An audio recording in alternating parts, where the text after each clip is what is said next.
We're back. It's NewsTalk. We welcome Tom Giruzzi from Oneida County Stop DWI, and a really interesting statistic we want to share with you. But first, really a warning for the holidays. Thank you so much for coming in. We do this every year. We do. Ahead of Christmas, especially ahead of New Year's, big drinking holiday. Super Bowl's not far behind. Absolutely. But just to remind people, we hear the slogans, obviously, don't drink and drive, but hosting parties. I mean, that's another play into this. When you're serving at a restaurant or at a bar, that plays into all of this. So talk to us about the Stop DWI efforts. First, thanks for having me. We appreciate being here, getting out the message.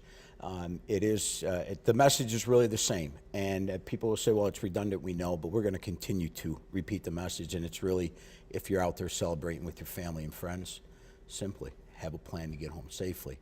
And you talk about the hosting, whether you're a bartender or hosting a party at your home. Be careful. Know who's coming in. Know who's leaving. And are they getting into an automobile, et cetera. You know, if you're hosting a party, take the keys. The social host law, I've had a conversation with the district attorney's office a few years ago on this. There's potential liability, God forbid something happens. So it's really just be smart, enjoy, and really have a plan. Now we have Uber, we have Lyft. There's no excuses. There's no excuses. There's the awareness is so prevalent out there, and I think people are getting it. You know, I've been asked a question over the last couple of days by a few legislators. Is this program really working? Because it becomes so part of you.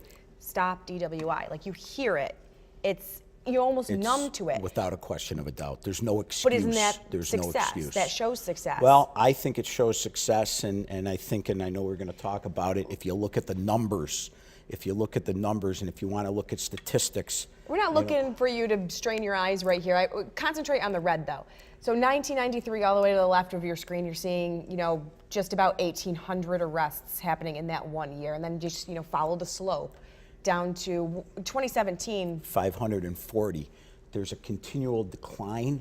1,800, you talk about in 1993. The program was 12 years old. The Stop DWI program was established in 1981 by the state legislature. They basically said, hey, create a Stop DWI program, follow our model. And I think that's what successful is, the model that New York State has. From a law enforcement standpoint, first and foremost, they're out there doing what they do every day, and they do a great job of it.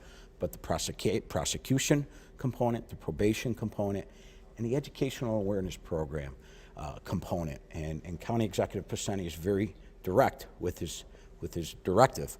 Make sure that we're educating. And we're out there, we're in the schools, we're at Utica hockey games, we're at football games.